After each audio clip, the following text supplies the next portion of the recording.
Bienvenidas, bienvenidos a este cuarto conversatorio organizado por el Programa de Fortalecimiento de la Formación Inicial Docente de la Facultad de Filosofía y Humanidades de la Universidad Austral de Chile.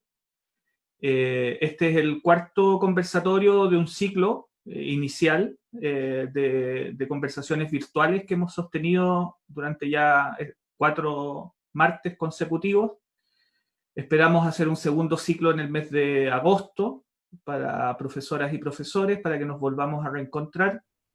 Y ojalá un tercer momento, ¿no es cierto?, semipresencial, con algunos talleres que pensamos organizar ya a fines de este año, inicio del próximo, si es que obviamente, ¿no es cierto?, la pandemia o la situación de salubridad así lo permite.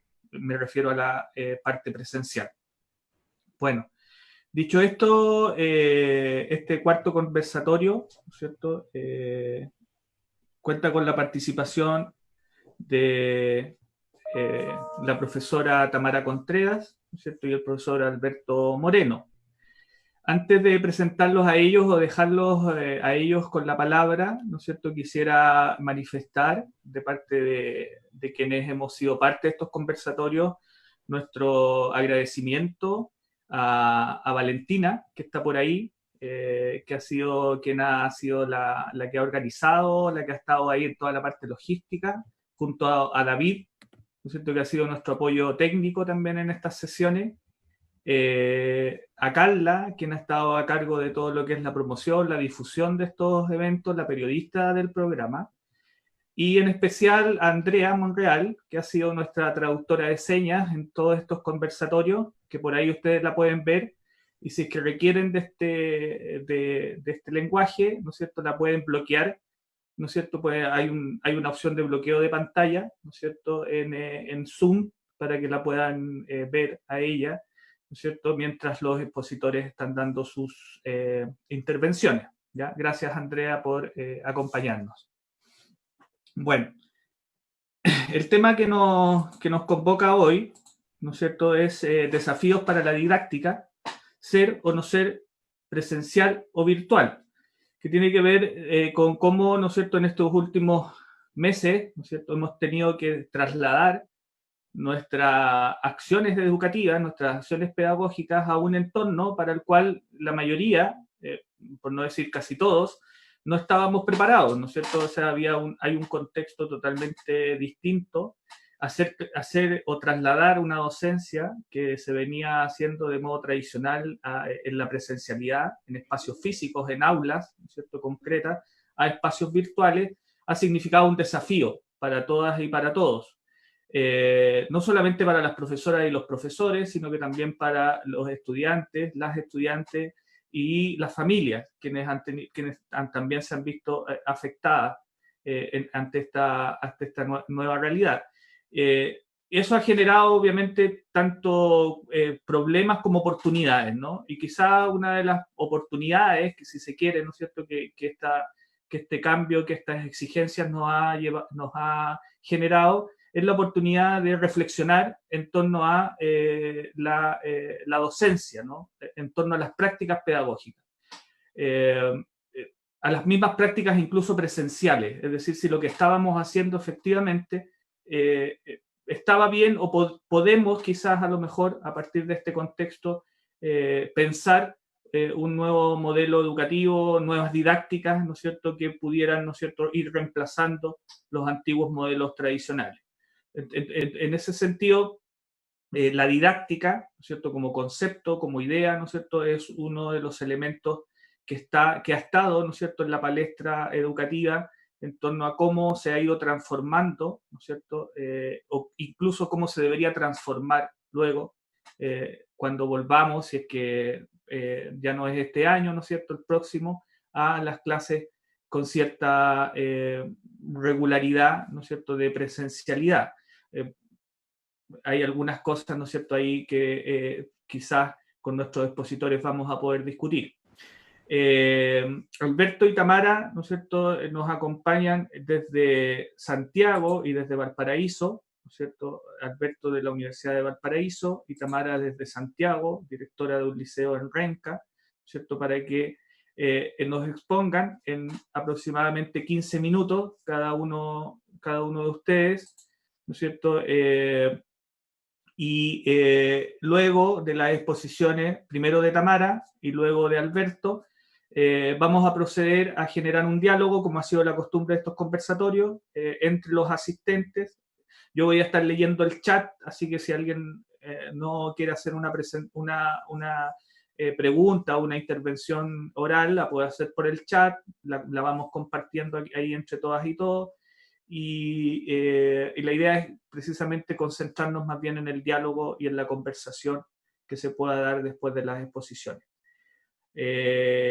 Tamara, gracias por acompañarnos, gracias por estar con nosotros. Te doy la palabra, como te digo, ojalá 15 minutos para que podamos generar el diálogo después de ambas intervenciones.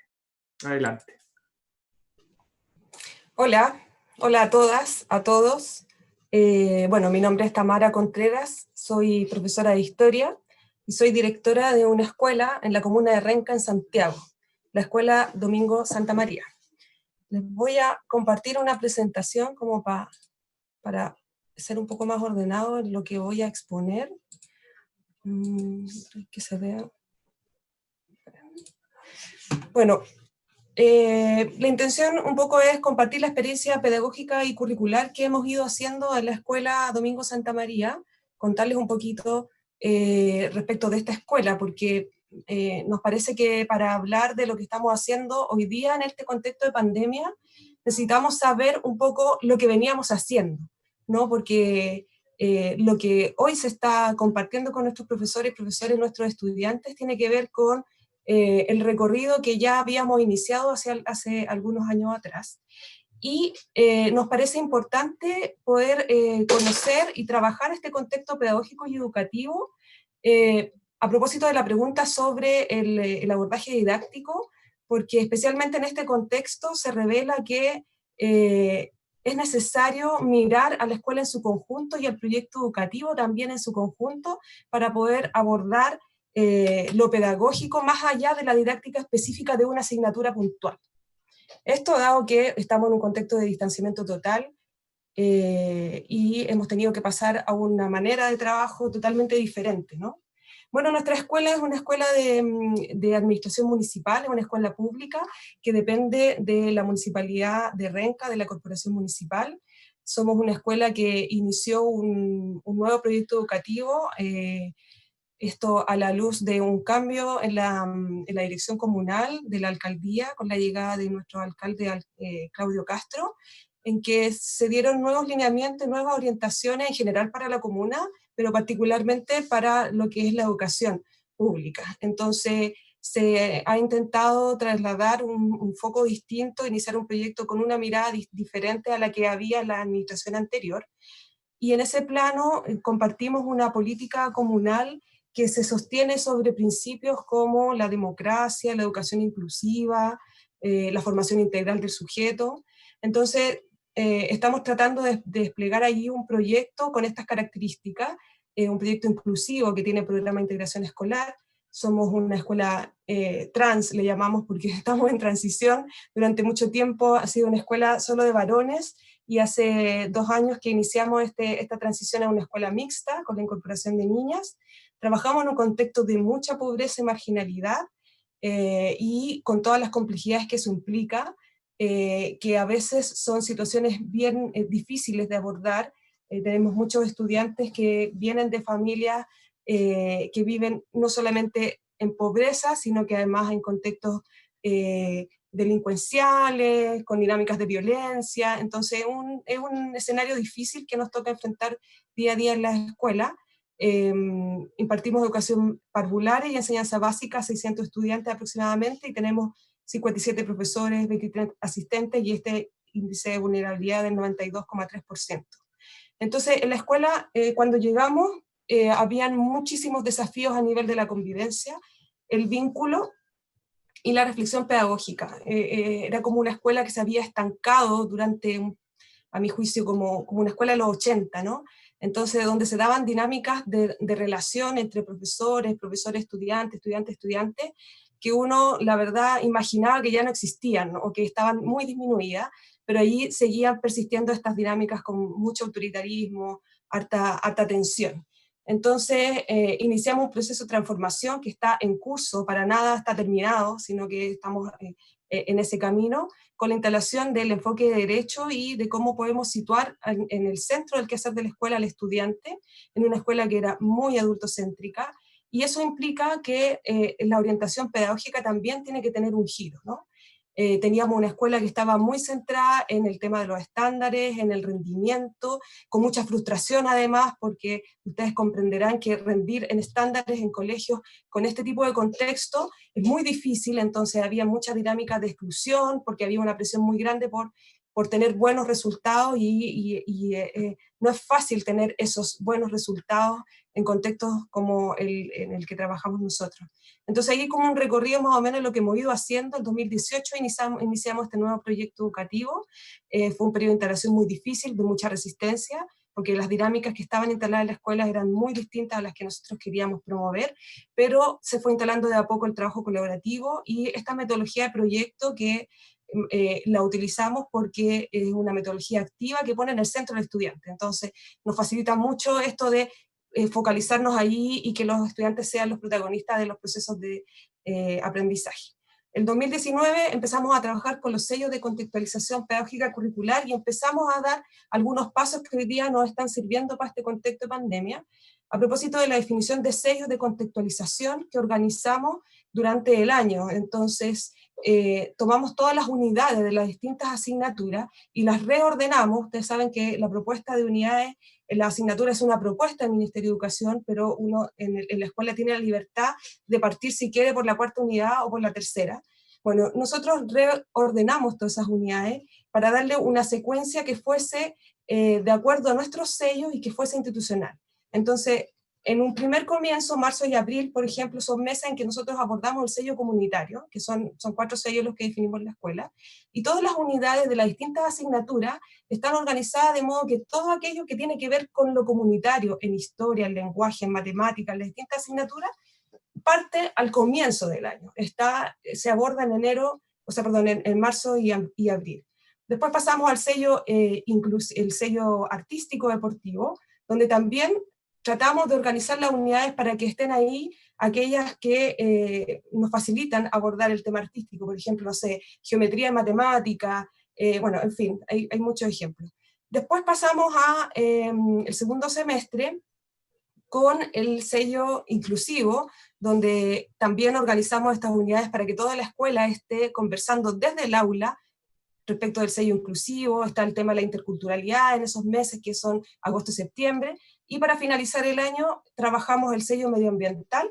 Entonces, todas las unidades que abordan de algún modo la relación con la tierra, la relación con el medio ambiente, van todas en ese periodo. Y eso nos facilita mucho en términos de contextualizar el currículo. Nosotros hicimos ese trabajo el año pasado, que fue bien interesante, a los profes les gustó harto, y nos instalamos como desafío para este año la reflexión pedagógica y curricular, dado que estuvimos con los profesores y las profesoras observándonos ahí en las salas de clase, y nos dimos cuenta que habían hartas dinámicas que ocurrían en las salas que eran complejas, pero que eran previas a la llegada al aula, tenía que ver con lo que yo estaba diseñando para esa aula. Entonces nos instalamos como desafío, sin saber que venía todo este periodo de pandemia, este año abordar la reflexión pedagógica y curricular contextualizada con un nuevo formato de planificación que incorporara esta mirada de los sellos. Entonces llegamos al 2020 en eso. Nos falta el 2021 en que queremos consolidar el trabajo de la evaluación institucional. Hemos dado algunos avances sobre EPA, pero eso todavía hay que madurarlo bien y ponerlo como una prioridad para la escuela. Y el 2022 ya queremos ir cerrando y consolidando esta primera parte del proyecto educativo, que además coincide con el término de mi concurso como directora de la escuela, y veremos qué pasa más adelante. Entonces, en nuestra propuesta pedagógica y curricular se sostiene en 3 grandes pilares. Uno es el trabajo colaborativo, y acá es la generación de múltiples espacios de reflexión, los que ya conocemos, que están en todas las escuelas, que son los consejos generales semanales, pero además reuniones semanales de coordinadores de departamento, reuniones semanales de departamento o de subciclo, reuniones semanales de profesores jefes, reuniones semanales de equipos de aula, reuniones de codocencia, etcétera. Además de redes pedagógicas comunales, porque este elemento del trabajo colaborativo es muy instalado también a nivel comunal. Y esto implica entonces una cantidad de recursos que se invierten aquí no menores, subvención escolar preferencial puesta a disposición para que los profesores tengan este tiempo no lectivo para poder diseñar todo lo que significa aportar en un proyecto educativo. Nuestro segundo pilar tiene que ver con la formación docente, y aquí desde lo comunal también hemos tenido un aporte muy importante en términos de la gestión de estos espacios. Aquí yo coloco 3 grandes espacios de formación, pero han habido mucho en estos 3 años de trabajo en Renca.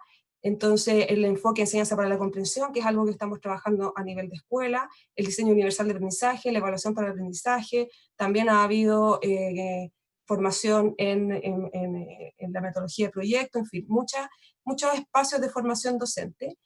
Y la contextualización pedagógica y curricular, que podríamos decir que es uno de los elementos particulares de nuestro proyecto educativo, donde está esto de los sellos de contextualización, en este desafío de cómo hacemos lo pedagógico y lo curricular que pueda tener sentido para los estudiantes, que pueda bajar, y sentido para los profesores también, ¿no? Los proyectos que yo les comentaba, los proyectos de aula, y la reflexión pedagógica curricular que habíamos iniciado para este año y que en este periodo de pandemia hemos podido profundizar mucho más, dado que hemos tenido más tiempo también para hacerlo.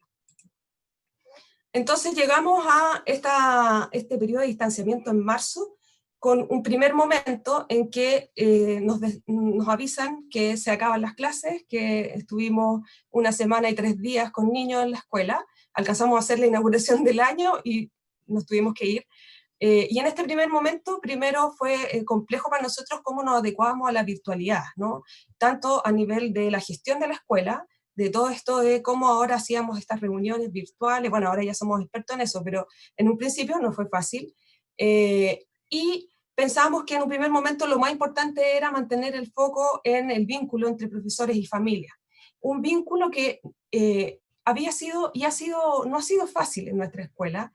Esto que yo les contaba al principio como desafíos de la convivencia también estaban puestos allí, en la vinculación entre los profesores y las familias, en que había una distancia muy grande y que familias que veían a los profesores como enemigos y profesores que también veían a las familias como amenaza. Entonces, ahí había un nudo que hemos ido tratando de desatar con el tiempo, y que en este periodo de distanciamiento hemos tenido muchos avances y estamos muy felices de lo que se ha ido profundizando allí.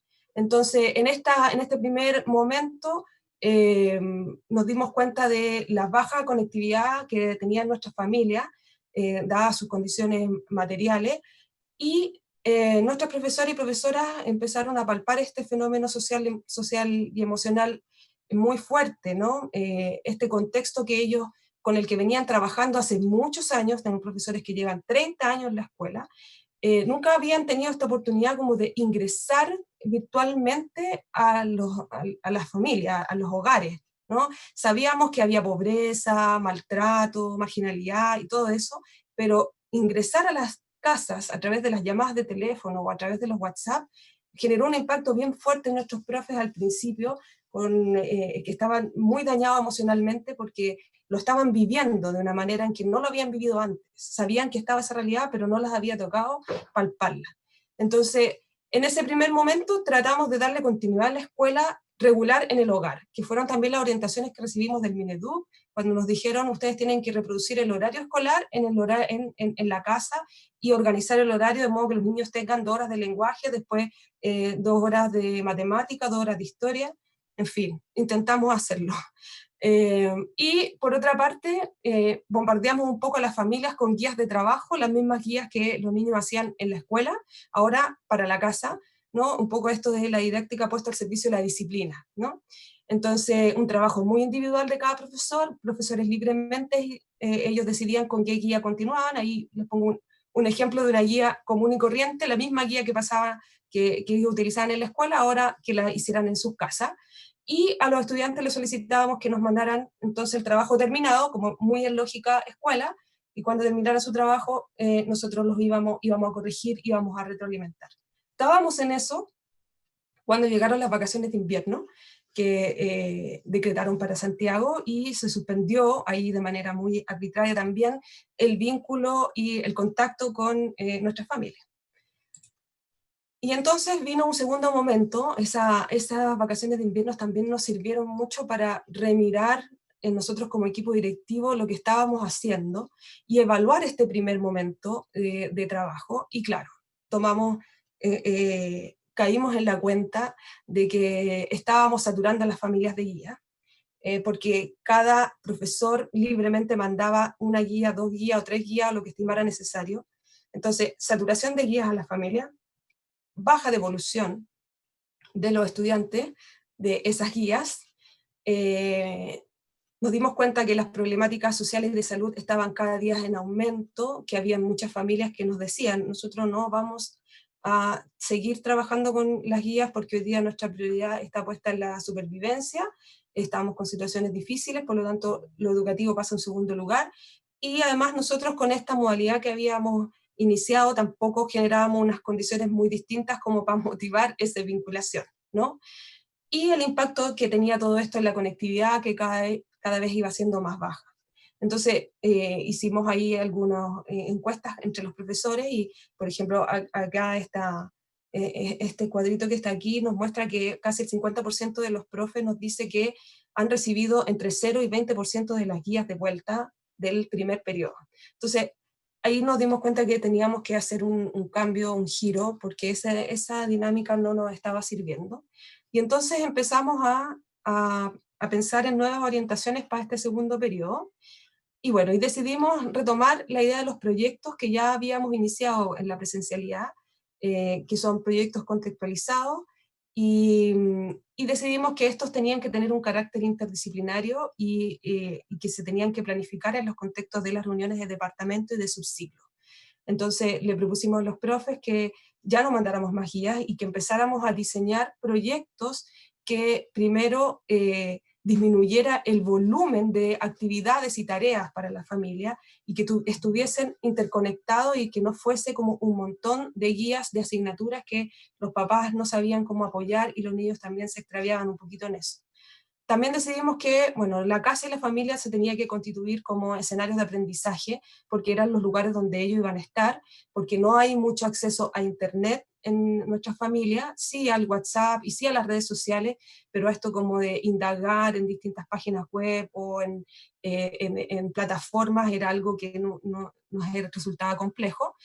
Y entonces, ante la pregunta de qué es lo que vamos a enseñarle a los niños en este nuevo periodo, y antes de que apareciera esta idea de la priorización curricular que después salió con el Ministerio de Educación, empezamos a reflexionar curricularmente respecto de qué hacíamos.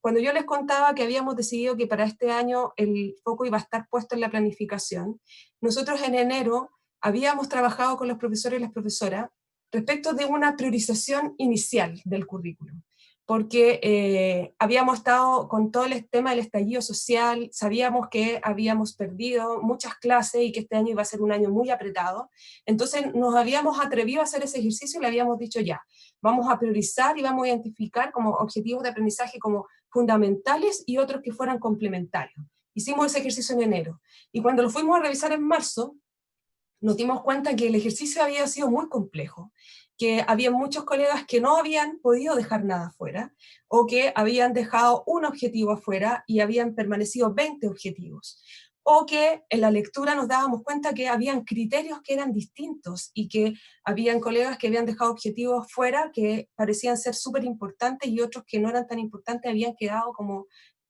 priorizados. Entonces, en ese minuto nos dimos cuenta que en realidad el camino de la priorización no era algo que nos sirviera para tomar estas decisiones.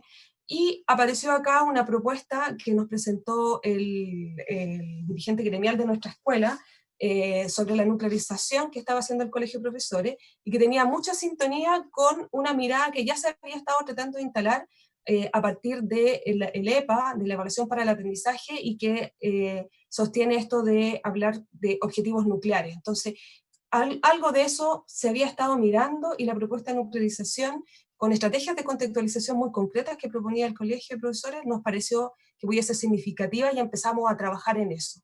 Entonces, empezamos a darnos el tiempo de hacer esa revisión y los profesores y profesoras empezaron a hacer ellos una nuclearización a partir de criterios que nosotros íbamos compartiendo y que tenían que ver con cómo podíamos contextualizar más el currículum, cómo le dábamos un foco más vinculado a la comprensión del mundo y cómo podíamos también sintetizar algunas cosas que estaban muy desagregadas y que en realidad se podían abordar de una manera más globalizada. Entonces, dimos nuevas orientaciones, un poco lo que yo les estaba diciendo, cómo eso se vincula con los sellos, y seguimos trabajando con el enfoque, con el sello comunitario para esta primera unidad. Y entonces decidimos... Tamara, Sí, disculpe, llevas 15 minutos ya. voy cerrando. Esta es la última parte. Gracias. Sí, dale. Entonces, decidimos que íbamos a hacer un tránsito para poder armar esta segunda parte de trabajo, que iba a partir con estas reflexiones pedagógicas curriculares para luego trabajar con los proyectos interdisciplinarios, es generar espacios de retroalimentación a los estudiantes, no sobre el trabajo terminado, sino que a lo largo del proceso que se iba haciendo, para luego hacer una evaluación final. Entonces, bueno, aquí yo les traje algunos ejemplos que después los podemos mirar de cómo se fue trabajando esta nuclearización, que son trabajos que hicieron nuestros profesores, y cómo eso después se expresaba en proyectos, en los proyectos que ellos tienen que ir completando con actividades bien concretas. Por ejemplo, acá tenemos epidemias en el pasado, a propósito del contexto de COVID, que es uno de los elementos que se utilizaron para todos los sellos. Entonces, tenemos acá ejemplos de proyectos de párvulo, donde los niños han tenido que crear emocionarios, cronogramas de trabajos bien específicos, donde hay actividades que son interdisciplinarias, que están conectadas, en fin. Y acá evidencias de, bueno, opiniones familiares, de familias muy contentas con este tipo de metodología, y de estudiantes que trabajan con los materiales que tienen en las casas, en el hogar. ¿Sí? Solamente para terminar acá, yo creo que como conclusiones preliminares, que nos parece a nosotros que la escuela tiene que desarrollar una mirada más flexible y reflexionar sobre su propia práctica. Por eso les contaba de este recorrido, ¿no? Lo que nos costó, cómo lo miramos y los ajustes que vamos haciendo. Las reflexiones curriculares que hacen los profesores potencian el desarrollo y la profesionalización docente, y hoy día están mucho más preparados para leer el currículum y poder implementar trabajos con mucho más sentido. El aprendizaje con sentido para los estudiantes y retroalimentado durante el proceso es mucho más efectivo, hay muchas más evidencias de aprendizaje, la diversificación de actividades que nos permite el trabajo con proyectos, y que las familias sean consideradas en el proceso, a pesar del contexto difícil, también es algo que nos tiene muy satisfechos. Eso. Gracias, Tamara. Sin duda que harto espacio y puntos para reflexionar desde una experiencia concreta. Sin duda que muchos colegios, muchos establecimientos educacionales han pasado por lo mismo quizás, o algo muy parecido. No cabe duda que uno de los principales desafíos que se han planteado tienen que ver con la colaboración. Eso es fundamental, creemos, ¿no es cierto? También desde la Facultad de Filosofía y Humanidades, que es fundamental configurar comunidades. Este es el momento precisamente para reinventarnos comunitariamente en comunidades educativas que piensen las soluciones en conjunto y de manera colaborativa. Como nos comentaban, ¿no es cierto?, pareciera ser que el trabajo individual nos da resultado en este tipo de situaciones, o en cualquiera pudiéramos nosotros incluso radicalizar la postura, ¿no es cierto? El profesorado tradicionalmente ha sido una profesión que se ha pensado o se ha ideado como solitaria, y nosotros pensamos que no lo es, ¿no? El trabajo colaborativo, el trabajo entre pares es fundamental. Generar comunidad en estos momentos pareciera ser que es una solución. Es una respuesta didáctica, ¿no es cierto?, al fenómeno de la virtualización. Le damos, Alberto, tienes 15 minutos para plantear tu exposición. Muy bien, buenas tardes a todos y a todas. ¿Se escucha? Perfecto. Bueno, Marcelo, que empieza a contar el tiempo después de las palabras iniciales, ¿vale? Yo quería partir, lógicamente, agradeciendo muy profundamente, y no son palabras de buenas costumbres, sino que en estos tiempos, y creo que por ahí la primera reflexión que quiero partir, no nos podemos abstraer de que, querámoslo o no, esta situación de excepcionalidad ha significado de alguna manera enfrentarnos o posibilitarnos el caminar cotidianamente al lado de la muerte, ¿no? Yo comentaba antes de entrar en vivo, en la escuela, la facultad donde trabajo, hay un porcentaje de profesores y profesoras muy alto contagiados con COVID-19. Es una facultad de medicina, así que se pueden imaginar los motivos. Y de alguna manera, espacios como estos, en lo personal, que significan reencontrarme con parte de mi trayectoria, en estos momentos más que nunca se agradecen. Y quiero partir por esa reflexión general porque de alguna manera me lleva a algunas dimensiones de lo que podríamos estar pensando en relación a la didáctica. Hace unos días escuchaba a Karina Ochoa, que curiosamente va a estar ahí el viernes con ustedes, ¿cierto? Y ella planteaba que el COVID-19 nos está revelando muchas cosas, pero una de las cosas que nos está revelando es que el sistema actual no está en crisis, ¿vale? Sino que está en su máximo esplendor, ¿vale? Es decir, lo que está mostrando en estos momentos no son las patologías del sistema, sino son las consecuencias naturales de un sistema que nos ha llevado a estar siempre en la sobrevivencia. Y eso tiene consecuencias muy claras para lo que podría ser la institución escolar en general y la didáctica en particular. ¿Cuál es la sensación que a mí me queda en principio? Que es que de alguna manera, más allá de la propuesta de Tamara, que me parece súper interesante y que agradezco profundamente la claridad con la que has puesto, en términos generales, lo que estamos viviendo es la construcción de un espacio familiar construido ahora desde la lógica de lo escolar, ¿vale? Y yo creo que ese es un primer peligro al que tenemos que estar atentos, ¿vale? Hace días atrás también le escuchaba a Jaume Martínez Bonafé en una actividad como esta en la Universidad de Antioquia. Le escuchaba una respuesta muy contundente a una pregunta que tenía que ver con qué pasaba con la escuela en estos momentos de COVID-19, ¿no? Y una de las cosas que él planteaba es que actualmente lo que estamos viviendo no hay escuela, ¿vale? Esa es la afirmación que él hacía. ¿Y por qué hacía esa afirmación? Él planteaba que la escuela, en definitiva, es relacionalidad, es diálogo, son afectos, son conflictos. En definitiva, es una comunidad compartida. Y eso es lo que no nos cuesta mucho trabajo construir en estos momentos. Creo que la respuesta de Jaume Martínez Bonafé es muy interesante porque coincide con lo que tanto niños y niñas como padres o como profesionales de la educación estamos echando de menos en estos momentos, ¿no? Nosotros, creo yo, no estamos añorando las clases de matemáticas, las clases de lenguaje, las clases de educación física, etc. Lo que estamos verdaderamente añorando es esa posibilidad de encuentro con el otro, ¿no? Y eso nos hace pensar, y Marcelo lo planteaba en algún momento, en la comunidad, pero no como una convicción política, sino como una necesidad ontológica, ¿no? Necesitamos de ese otro que por la situación que estamos viviendo ha desaparecido en estos momentos.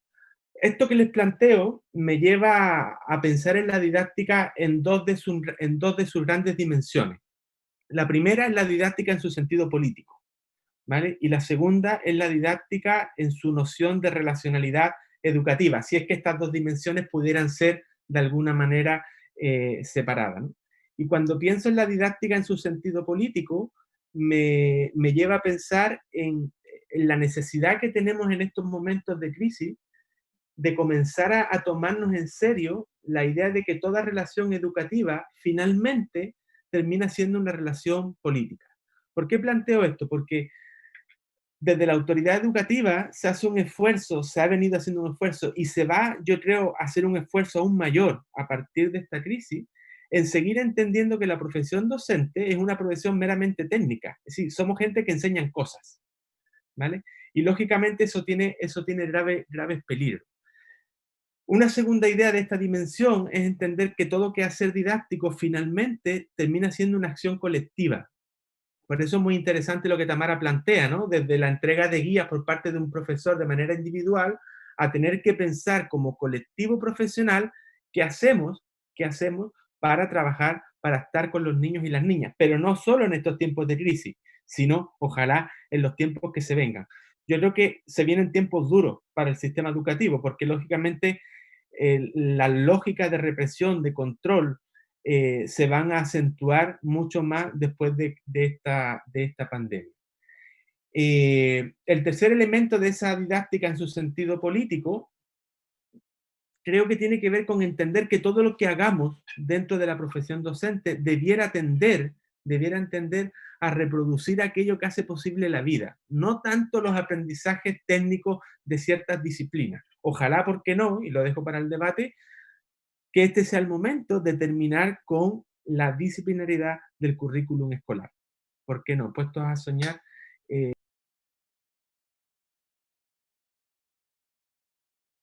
Perdón, que Sí, se me muteaste fue tu micrófono. Ahora sí. Esos tres elementos que les planteo me llevan a la última característica de esa dimensión política. Ningún cambio va a ser posible hasta que el colectivo docente no asumamos que conseguir otro proyecto educativo requiere sí o sí de transgredir las normas que ya están instituidas. Es decir, ese jugar a que podemos hacer lo que nos piden, pero a la vez podemos construir otra forma de ser y estar con los niños en las instituciones educativas, yo lo veo poco viable. Y lógicamente aquí se encarna mucho más esa dimensión política de la que les estaba comentando. Esa sería una primera dimensión de la didáctica. La segunda dimensión, que a mi modo de entender podría ser interesante, es la dimensión de la relacionalidad educativa. Y aquí, bueno, hay algunos elementos que también creo que son interesantes de destacar, ¿no?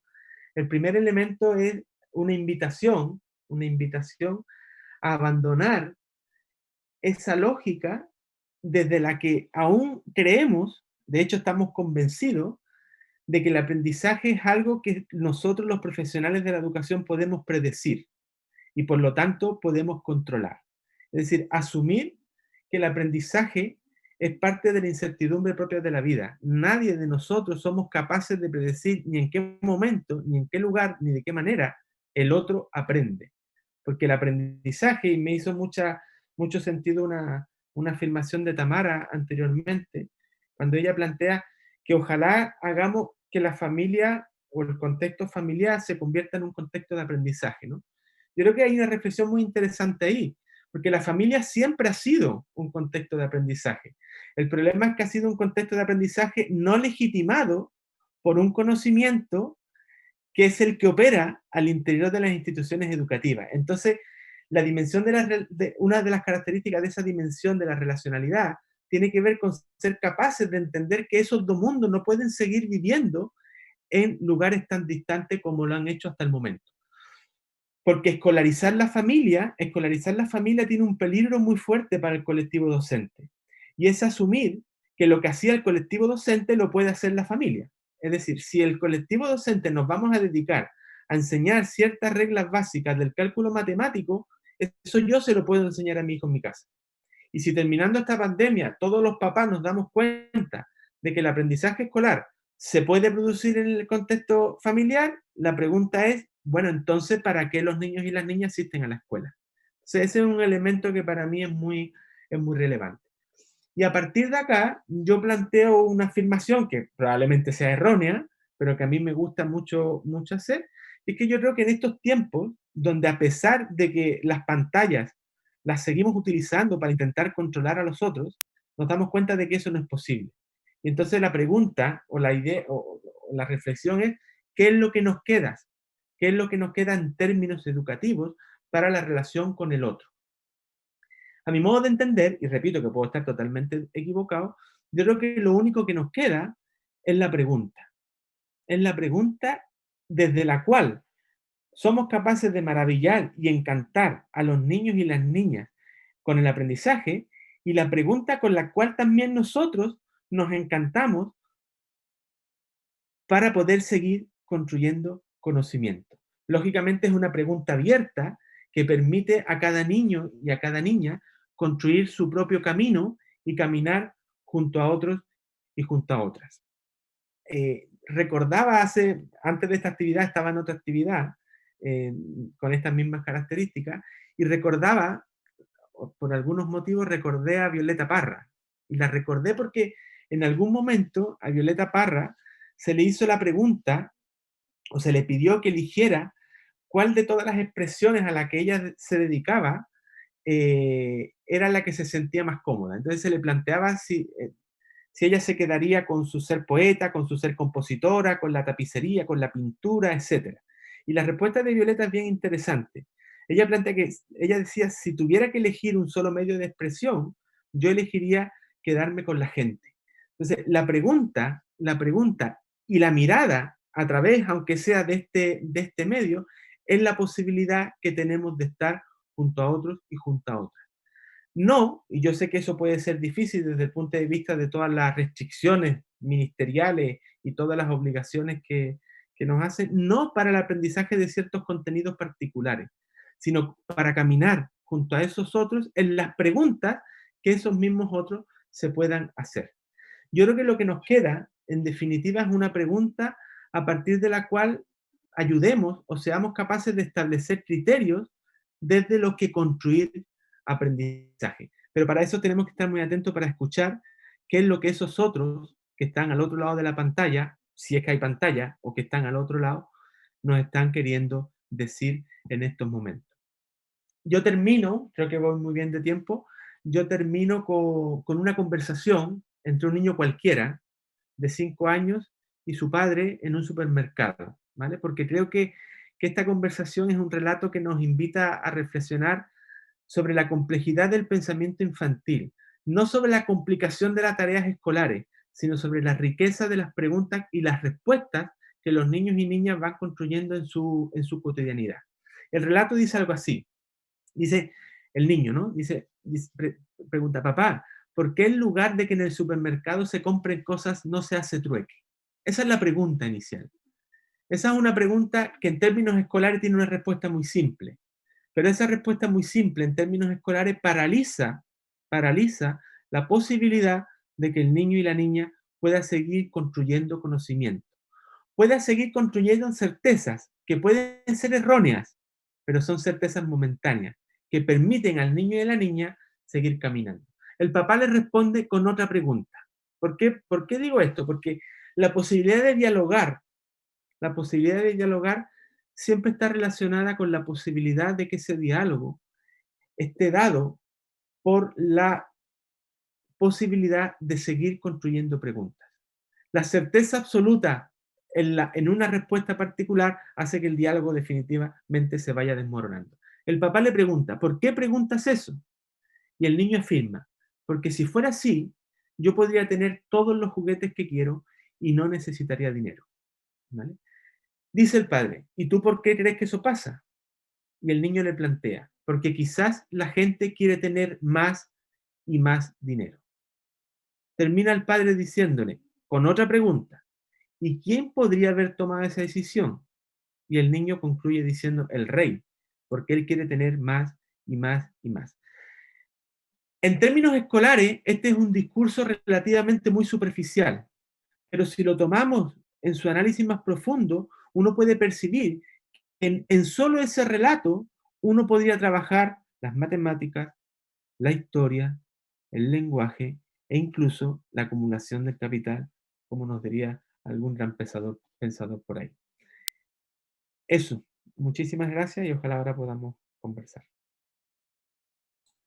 Gracias, Alberto. Sí, hay interesantes reflexiones. Sin lugar a dudas que no solamente este contexto, sino que yo creo que la pedagogía, o para cualquier tiempo, la pedagogía de la pregunta ha sido señera en marcarnos cierto derrotero de cómo deberíamos construir, ¿no es cierto?, propuestas de relacionalidad didáctica. No solamente en torno a buscar respuestas, ¿no?, a las preguntas, sino que también hacer preguntas, hacer nuevas preguntas, digamos, ¿no? No solamente respuestas nuevas o innovadoras, sino que preguntas nuevas, preguntas innovadoras, preguntas que quizás todavía no nos hemos hecho. Y quizás ahí, ¿no es cierto?, está la reflexión hacia las comunidades educativas que nos permitan, como dice Alberto, ¿no es cierto?, subvertir el estado actual de las cosas. Y otra cuestión que como comunidad educativa yo creo que somos tenemos tendencia a la amnesia, ¿no? Es decir, la invitación sería un poco a cuando volvamos a cierta normalidad, no olvidarnos de lo que estamos haciendo, no olvidarnos de lo que ha pasado, no olvidarnos de que estamos construyendo en comunidad, entre pares, y mantenerlo, digamos. Yo creo que esta situación también nos invita a generar lazos, a generar espacios, a generar propuestas que duda cabe, ¿no es cierto? Son novedosas, pero también son arriesgadas, ¿no? A lo mejor también ahí estamos haciendo apuestas. Sin lugar a dudas no sabemos muy bien cuál va a ser el fin, ¿no es cierto? Hacia dónde vamos muchas veces. Y eso quizás nos genera un poquito de incertidumbre, nos genera miedo, ¿no es cierto? El mismo Paulo Freire también nos habla del miedo como un catalizador también de la acción, ¿no es cierto? Entonces, un poco trabajar en esas orientaciones. No sé, yo no veo ninguna mano levantada en la opción participantes, quienes están en estos momentos escuchando, quienes han escuchado a Tamara y Alberto, levantando la mano en la opción participantes del Zoom, de la plataforma que estamos ocupando, ¿no es cierto? Ustedes pueden ir pidiendo la mano. Yo no veo por el momento ninguna mano levantada, tampoco ninguna reflexión o pregunta en el chat. Y la idea es comenzar con el diálogo y la conversación, digamos. Sergio Toro comenta en el chat, ¿no es cierto? Creo que no entendemos bien el aprendizaje. Damos por hecho ciertas bases y teorías, pero no hemos indagado en ello. Ahora sí ha levantado la mano. Vamos a esperar, Sergio, antes de darte la palabra, si es que se suman algunas manos más levantadas, y así damos una secuencia de diálogo, cosa de que después podamos seguir interactuando con Alberto y Tamara. Así que animarse ahí a preguntar, a reflexionar, a comentar, a contar experiencias. Yo creo que sería súper interesante también para Tamara, ¿no es cierto?, llevarse, y Alberto, algunas experiencias de colegas, de compañeras, compañeros que están participando de este conversatorio. Con el profesor Rodrigo Hidalgo escribimos un texto que está publicado en la página web de nuestra facultad, ¿no es cierto?, en la cual damos algunas recomendaciones en torno al trabajo virtual, particularmente para la docencia universitaria, pero que muchas de ellas quizás son trasladables también a la educación escolar. Y una de ellas precisamente tiene que ver con el tema de generar comunidades de aprendizaje, ¿no es cierto?, no hacer trabajo aislado. Eso quizás fue un error en el comienzo de este trabajo durante la pandemia. No pensar que vamos a hacer docencia virtual. La escuela no se traslada a la casa, ¿no es cierto? Eso es un tema también que hay que tenerlo en cuenta, ¿no es cierto? Es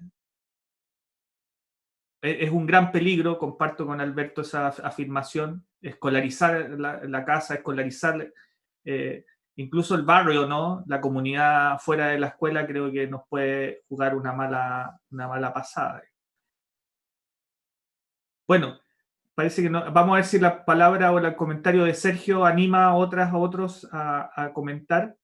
Sergio, te doy la palabra, no sé dónde estás, no te veo por ahí. Paulo Contreras. Vale, Sergio y Paulo en ese orden, y después Tamara y Alberto. Hola, buenas tardes a todas y a todos. Gracias, Alberto. Gracias, Tamara, por la presentación y por la provocación. Yo creo que a mí me llama la atención siempre que estos diálogos son tan forzados, ¿no? Lo digo porque también pasa cuando en la docencia universitaria. Decimos, mira, lo importante ahora es que dialoguemos y estamos todos de acuerdo, y cuando comienza el diálogo es como súper difícil, súper complejo. Y yo creo que precisamente porque una de las cosas que desde mi perspectiva, ha mostrado, y estando de acuerdo con Karina Ochoa, el éxito del modelo social y económico, o yo diría existencial, que tenemos hoy día, es precisamente nuestra falta de criterio o nuestra falta de sensibilidad comunitaria, o nuestro analfabetismo comunitario, diría yo, más allá de la condición ontológica de ser una especie social. ¿Sí? Pareciera ser que todo lo social huele a peligro, como dice la canción, es como extraño, es como ajeno. Tanto así que entendemos la educación, la confundimos con la instrucción. Tanto así que no entendemos que la educación es un proceso precisamente comunitario, no podría no serlo. Y los ejemplos están a la vista por todas partes. ¿Sí? Cuando nos muestran los grandes éxitos, por ejemplo, Finlandia, Polonia, Singapur, etcétera, etcétera, tú empiezas a mirar los procesos sociales que ellos han vivido y te das cuenta de que no es posible hacer una educación sin, ¿no es cierto?, sin los procesos precisamente sociales, valga la redundancia, sin la vivencia específica de un proyecto político explícito de una sociedad, cuyos militantes primeros son los educadores y educadoras. O sea, nosotros, más que profesores, así en el sentido técnico de la palabra, yo para nada me siento interpelado por este proyecto político. Entonces, ¿cómo voy a ir a aplicar algo que yo sé como experiencia y como decisión que no tiene sentido? A no ser que me transforme, ¿no es cierto?, en un ser de alguna manera que es funcional en términos laborales, digámoslo, de alguna forma, en un técnico, donde tenga que renunciar a mi opción personal y tenga que negar mis condiciones y mis sentires, cosa que pasa en la escuela en general. ¿Sí?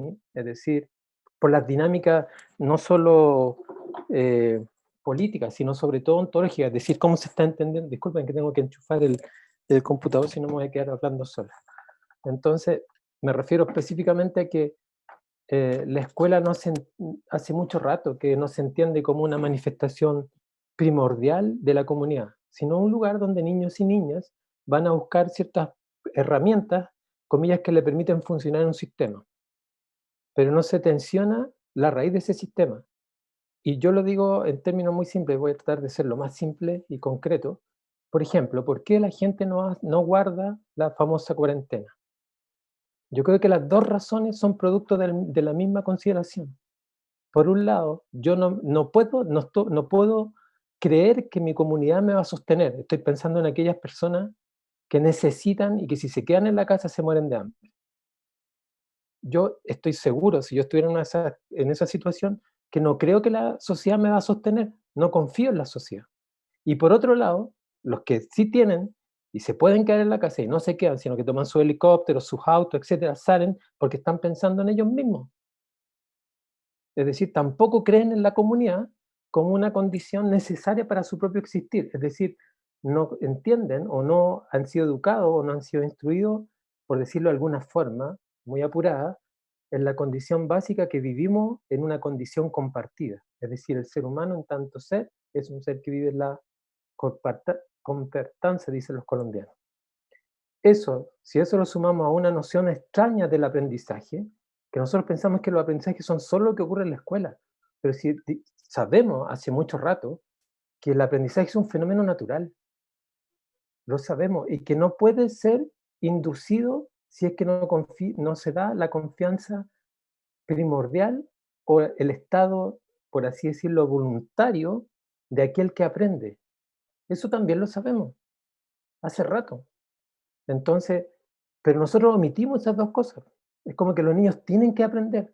Pero ¿por qué tienen que aprender si van a un lugar que no necesariamente quieren ir en términos de aprender lo que los adultos les dicen, sino lo que ellos quieren vivir? Entonces, me parece muy interesante la propuesta de Tamara en términos de que empieza a constituirse otra dinámica en función de lo que nos une en tantos seres humanos que compartimos un espacio-tiempo. La pregunta es cuáles son los sentidos que están ahí, no solo desde los adultos, sino básicamente de aquellos que supuestamente están en un proceso formativo.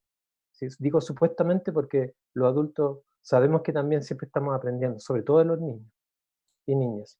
Entonces, lo que yo quería decir es que, para terminar, ¿sí? Vale.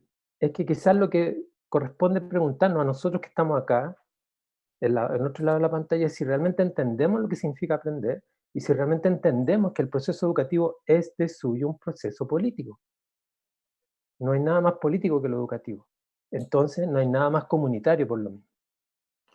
Hasta ahí, ¿no? Gracias. Gracias, Sergio. Paulo, antes de darte la palabra, disculpa, voy a leer, hay varias intervenciones en el chat. Las voy a pasar rápido. Hay varias para Tamara, principalmente, ¿no es cierto? Que le piden dar algunos ejemplos del proyecto colaborativo de la escuela. ¿Cómo verifican en la escuela de Renca si los estudiantes aprenden realmente? Bueno, Tamara, tú las puedes mirar también ahí en el chat. Gonzalo, la anterior fue de Tami. Gonzalo nos dice: lo que entendemos como aprendizaje en la escuela nos impide problematizar, por ejemplo, todas las injusticias en las que nos movemos. La racionalidad técnica lamentablemente nos mantiene cautivos con respecto de nuestros entornos. Camila Román dice: agradezco las experiencias compartidas, me parece interesante lo que expone Tamara, evidenciando que este proceso ha sido un cierto ensayo-error, pero que finalmente refleja la importancia de la práctica reflexiva en los docentes o en una planificación centrada en los estudiantes. Mónica Conejeros tiene una pregunta para Tamara. Después de Paulo, Mónica, si te parece, tomas la palabra. Y bueno, después se agradecen ambas perspectivas. Somos sistemas vivos como una pista de lo que puede ser. Bueno, ahí ustedes pueden ir. Hay una pregunta, dice: soy estudiante de pedagogía en historia, me gusta saber qué es el EPA y cómo se puede trabajar en torno a la educación en tiempos de crisis. Me gustaría que se profundizara, Valeria, ¿no es cierto? Dice: me gustaría que se profundizara en el peligro que existe en que la casa pueda ocuparse del aprendizaje de sus hijos e hijas, considerando este contexto y la concepción de guardería que ha adoptado el gobierno para con la escuela. Me parece que esa es más directa para Alberto, ¿no? Andrea Fideli también hace una intervención. Construyendo nuevas experiencias de aprendizaje. Bueno, ahí la voy a creo que con esto ya se ha ido complejizando la conversación. Paulo, por favor, para que podamos darle la palabra a Tamara y Alberto, considerando los tiempos. Gracias. Gracias, ¿se escucha? Sí. Vale. Lo del helicóptero probablemente Sergio lo decía porque yo ando acá, pero es un dron, no es un helicóptero. Bueno, gracias efectivamente por la oportunidad, Tamara, Alberto, más que gusto de verte, Alberto, amigo.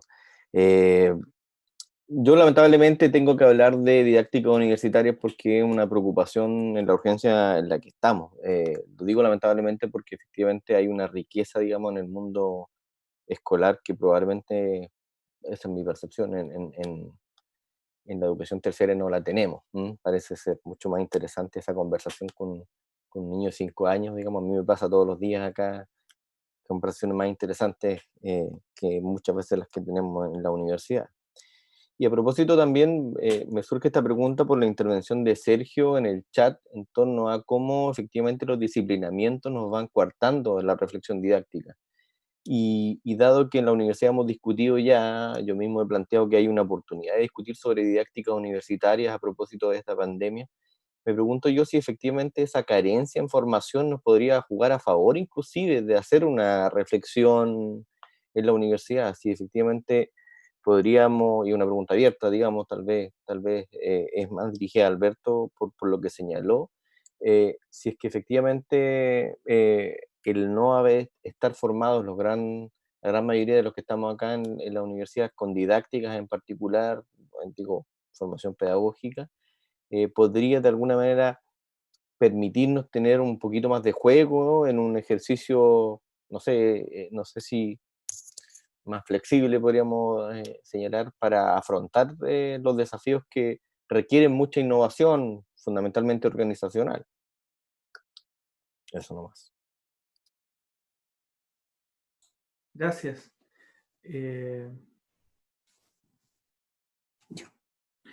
Sí, Tamara, no sé si podemos redondear alguna reflexión en torno a lo que se ha preguntado, a los comentarios, y luego Sí. Alberto. Súper.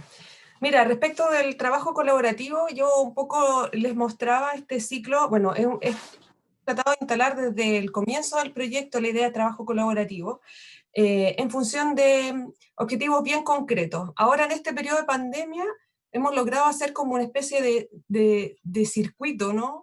Para poder organizarnos para los próximos proyectos, porque los proyectos que vamos haciendo son bien acotados, porque entendemos que las actividades que mandamos para el hogar tienen que ser muy acotadas, porque no tenemos a los niños en el aula, sino que tenemos a las familias colaborando en esto, entonces no podemos hacer grandes cosas.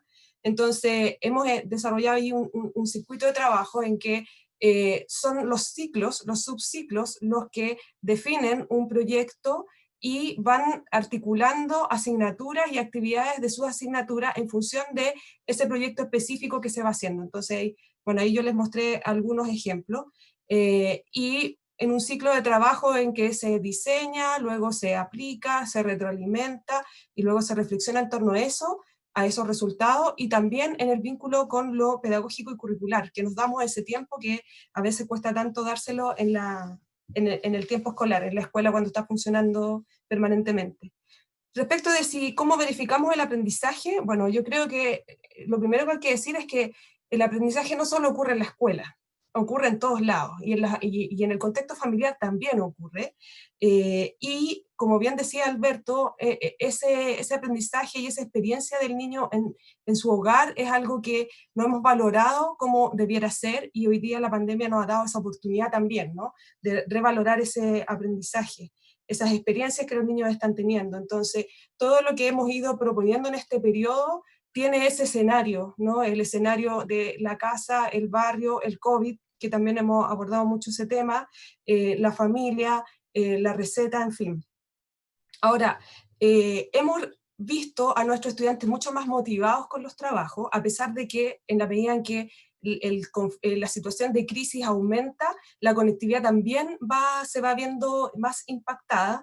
Entonces, no podría yo hoy día decir, son muchos más los niños que hoy día están trabajando, no tenemos ese dato todavía, pero sí lo que podemos decir con certeza es que tenemos muchas más evidencias de ese aprendizaje, porque en la lógica de proyecto los niños tienen que documentar lo que hacen. Entonces hemos recibido muchas más fotografías, imágenes, trabajos que los niños han ido implementando. Y respecto de las expectativas, que yo creo que es súper importante eso, para nosotros en la escuela tenemos la convicción, y así se lo hemos transmitido a nuestras familias, que los responsables del aprendizaje escolar somos los profesores y las profesoras en la escuela. En la familia, con la familia se puede continuar, se puede reforzar, se puede colaborar, pero somos los profesores y las profesoras los que tenemos la misión de que los niños aprendan lo que el currículum dice, ¿no? Entonces, en el momento en que regresemos de la pandemia, nosotros vamos a tener que hacernos cargo de aquello que se pudo y aquello que no se pudo en este periodo. Por ahora, nuestro principal desafío es mantener al niño y a la niña motivada con el aprendizaje y en vínculo con la escuela.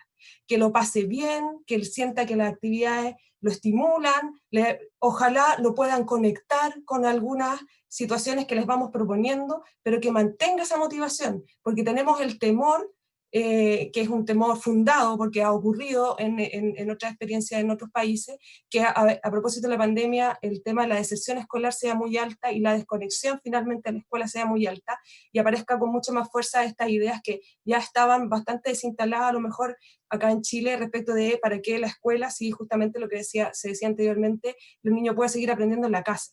Entonces, lo que nos interesa en este periodo es mantener la motivación por el aprendizaje, que el niño disfrute lo que esté haciendo junto a su familia, que no sea la actividad pedagógica una excusa o un foco de estrés o de maltrato, ¿no? o de tensión en el hogar, sino que sea un espacio que se disfrute con la familia y que se mantenga la conexión y el vínculo con la escuela. Luego, cuando volvamos, vamos a ir retomando en la medida de lo posible.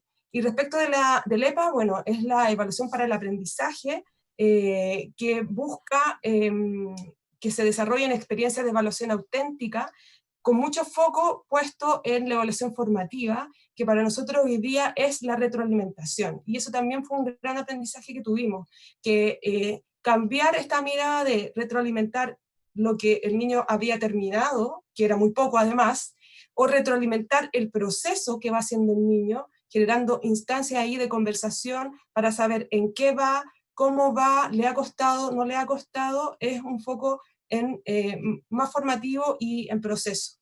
Eso. Disculpa, Tamara, se me fue darle la palabra a Mónica, que dijo que tenía una pregunta para ti. No sé, Mónica. Mónica Hola, buenas Conejero. tardes, aquí. Hola, sí, disculpa. Bueno, igual estuve como que estaba tratando de ver si dentro de lo que decía Tamara estaba la respuesta a mi pregunta, pero igual la voy a hacer, ¿ya? Ya. Bueno, en relación al contexto de tu escuela, es muy similar al contexto de la escuela donde trabajo yo. ¿Ya? Entonces, mi pregunta va en cómo han resuelto ustedes el lograr llegar a todos los niños, porque una cosa, este proyecto que ustedes están generando, que se basa en la elaboración de proyectos, ¿verdad? Que me encanta, esa manera de trabajar con los niños también. Esta lógica de ir como transitorio, ¿cierto? De retroalimentar el proceso más que el resultado final. Entonces, y mantener este vínculo, ¿cómo han logrado o qué estrategias han utilizado o han tratado de implementar hasta la fecha de mantener este vínculo y esta conexión con las familias, que es fundamental en este momento y es la base para poder lograr llegar a los niños, ¿verdad? Esa es mi pregunta como súper concreta. ¿Qué estrategias han utilizado? ¿Qué han visto con el pasar del tiempo? ¿Qué resultados han tenido? ¿Cuáles no les resultaron definitivamente? Porque no todos tienen la misma conectividad. O sea, una cosa es que propongamos proyectos, ¿verdad? O diferentes dinámicas de cómo llegar o contener en este momento y de enseñar a través de a lo mejor dinámicas un poco más distintas y no tan estructuradas como una guía de trabajo, etcétera, sino que cosas más concretas, dinámicas y más contextualizadas. Pero ¿cómo lo han hecho con estos niños que a lo mejor no tienen computador, no tienen conectividad, no tienen internet, no tienen un teléfono, o el papá tiene que salir a trabajar, como decías tú, y llega muy tarde la noche? ¿Cómo han logrado resolver esa situación? ¿Lo han podido resolver? ¿Todavía están viviéndolo? Eso me gustaría escuchar de tu experiencia, que al parecer vas un poquito más adelantada que nosotros. Así que O sea, yo creo que con dolor te tengo que decir que nosotros hemos asumido en la escuela que hay un porcentaje de niños a los que probablemente nos va a costar más llegar. Y eso hay que asumirlo también porque tiene que ver con una condición estructural que tiene nuestro sistema y que es la que también hay que transformar. Entonces, creo que hay familias que están en una situación de extrema pobreza, que se han conectado con nosotros igual. O sea, hemos podido mantener la conexión telefónica con casi todas las familias. Nos podemos comunicar con ellos por teléfono o nos vemos cuando se entregan las canastas de Junaed. Con eso, yo diría que el 96%, 97% de nuestras familias hemos podido comunicarnos. Pero eso no es lo mismo respecto de la cantidad de niños que han podido trabajar en las experiencias que les hemos propuesto.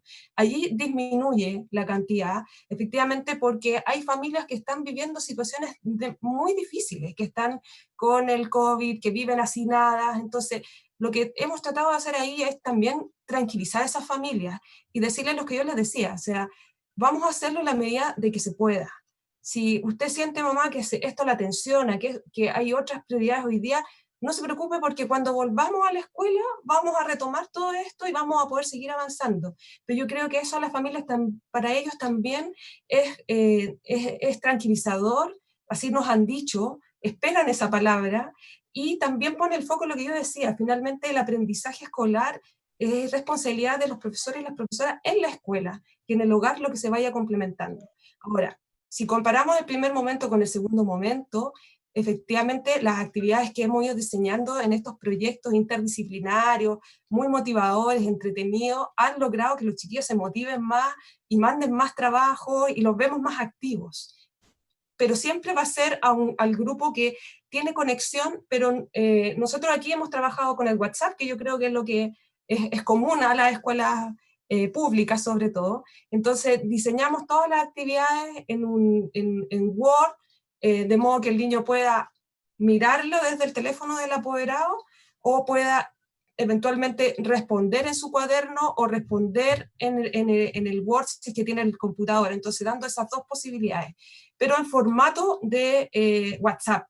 Entonces, con videos muy cortitos, que ojalá no sean de YouTube, porque YouTube ocupa datos, con videos más cortitos, con saludos muy concretos de profesores y profesoras y que les explican más o menos lo que tienen que hacer para mantenerlos motivados. Entonces, diversificando también la actividad, porque eso incluye audios, incluye videos, incluye de elementos para que ellos puedan escribir y que puedan desarrollar materiales con materiales que están en el hogar. Entonces, por ejemplo, los niños de primero y segundo hicieron un proyecto muy bonito en el proyecto anterior, que fue la musicalización de un cuento. Entonces, junto con la familia tenían que, lo modelaron, los profesores y profesoras hicieron uno, se los mandaron, un cuento que va contando un relator, pero que va también relatando sonidos con materiales del hogar. Entonces los niños tenían que reproducir también su cuento con sonidos del hogar. Entonces hacían sonidos con las botellas, con los tarros, y eso lo mandaban de vuelta. Entonces el trabajo ya no era una cosa que tenía que ser impresa, sino que era un audio que tenían que hacer con la familia. Entonces yo creo que la diversificación en este sentido es súper importante porque otorga más oportunidades para que los niños puedan demostrar que van aprendiendo en esto que yo les decía, muy acotado, en experiencias muy acotadas que buscan por sobre todo la motivación y la conexión con el aprendizaje. ¿Sí? Eso. Muchas gracias.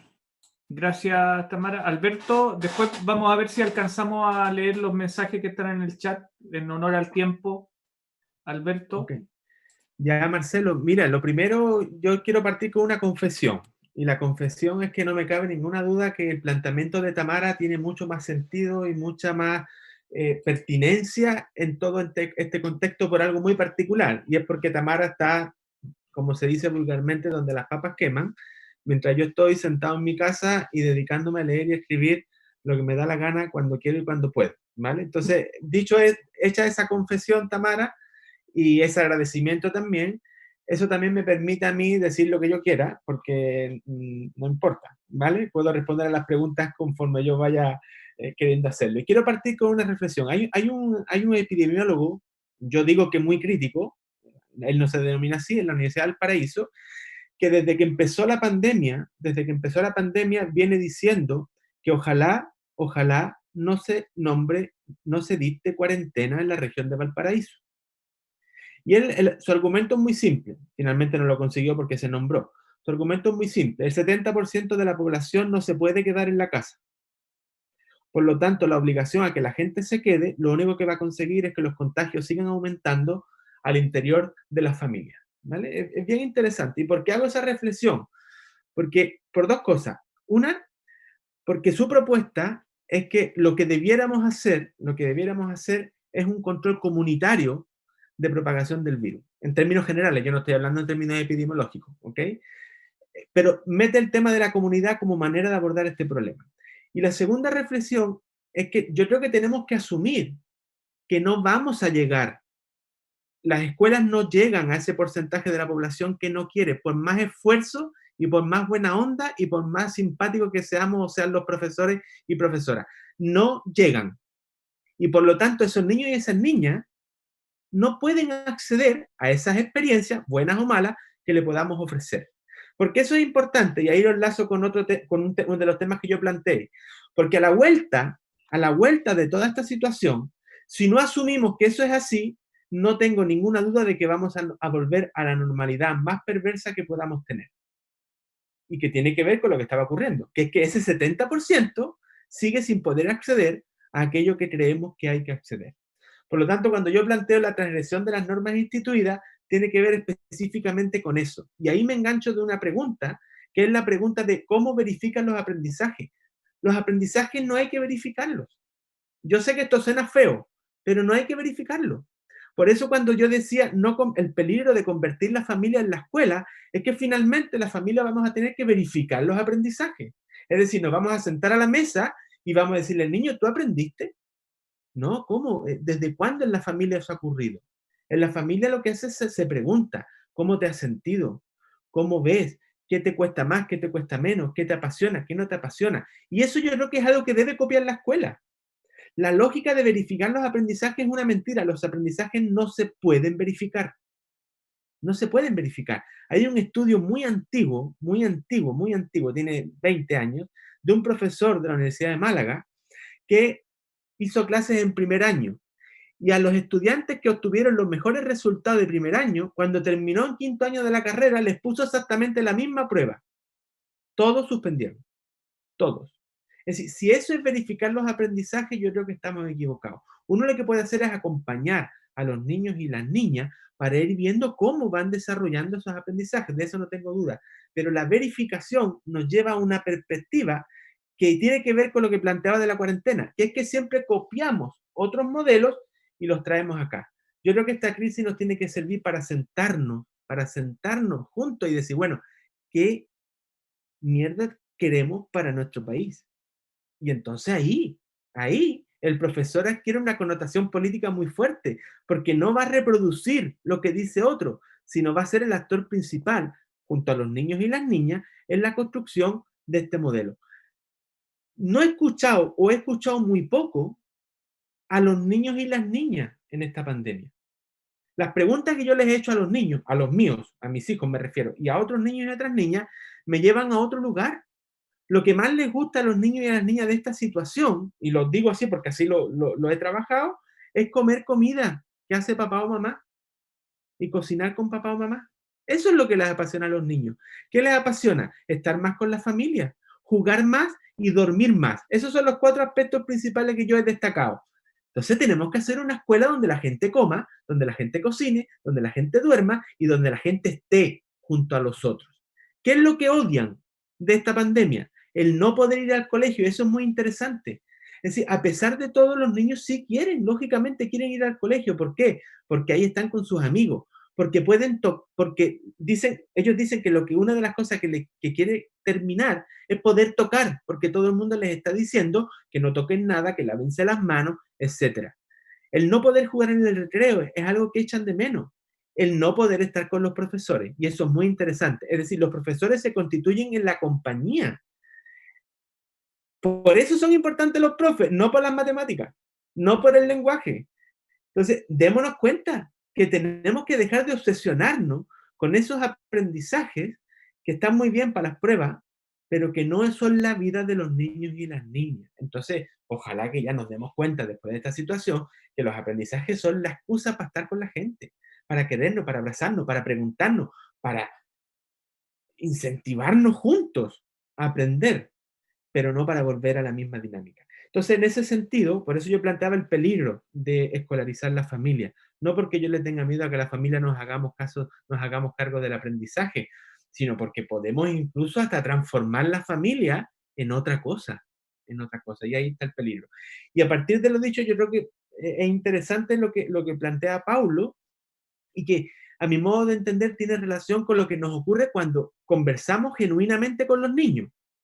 No cuando conversamos en términos de verificación de aprendizajes, sino cuando conversamos ellos nos sorprenden. Entonces, cuando conversamos con colegas que no están especializados en la didáctica, que no están especializados en la educación, sino de otras áreas, de verdad estamos conversando, nos damos cuenta que ellos son capaces de sorprendernos con reflexiones sobre lo educativo que nosotros no habíamos hecho. Porque nosotros, y yo ahí me siento alguien que está sentado en un escritorio, por lo tanto tampoco le doy mucho valor a las cosas que pienso, pero estamos totalmente escolarizados. Es decir, nosotros mismos los que nos dedicamos a formar a los profesores estamos escolarizados y somos los primeros que le estamos diciendo a los chicos y a las chicas que se dediquen a hacer lo que todo el mundo sabemos que no tienen que hacer. Entonces, en ese sentido, Pablo, yo creo que es interesante y es muy enriquecedor que sí, que ojalá la reflexión sobre la didáctica universitaria se abra, no solo a los supuestos especialistas, sino a todo aquel que encarna una experiencia de relación didáctica con los otros o las otras, aunque se dedique a estudiar la física cuántica. Eso puedo decir, Marcelo. Bueno,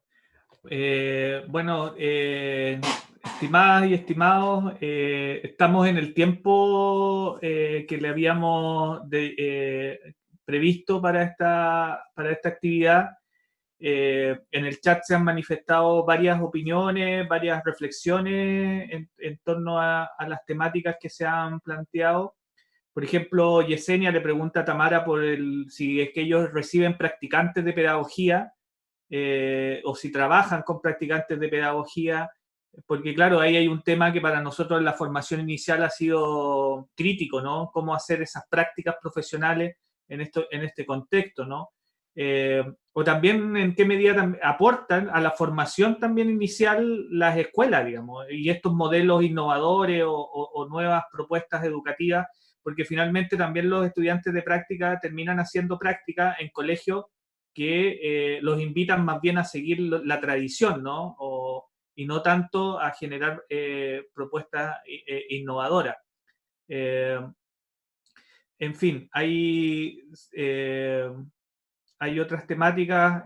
Bueno, Valeria, ¿no es cierto? A propósito de lo que señalaba Alberto, nos plantea que claro, que en contextos donde hay niños y niñas violentados, es un poquito complejo, ¿no es cierto?, la realidad, la diversidad de las realidades, ¿no es cierto?, en los hogares de Chile y el mundo en general, ¿no es cierto?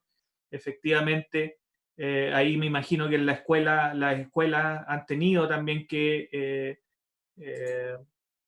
relacionarse con esos entornos donde las familias no son lo que uno idealmente piensa, ¿no? En fin, creo que ha sido una conversación y un debate muy enriquecedor. Creo que nos vamos siguiendo la lógica de Alberto con muchas preguntas y eso es una cuestión también importante, que estos espacios sean espacios también para generarnos esas inquietudes. Nosotros como Facultad de Filosofía y Humanidades y el programa de formación inicial docente, estamos con una propuesta de vinculación directa, recíproca, con las y los profesores de los establecimientos educacionales, principalmente de la región de Valdivia, que es donde nosotros estamos territorialmente situados. Por eso también ha sido interesante invitar a Tamara, ¿no es cierto?,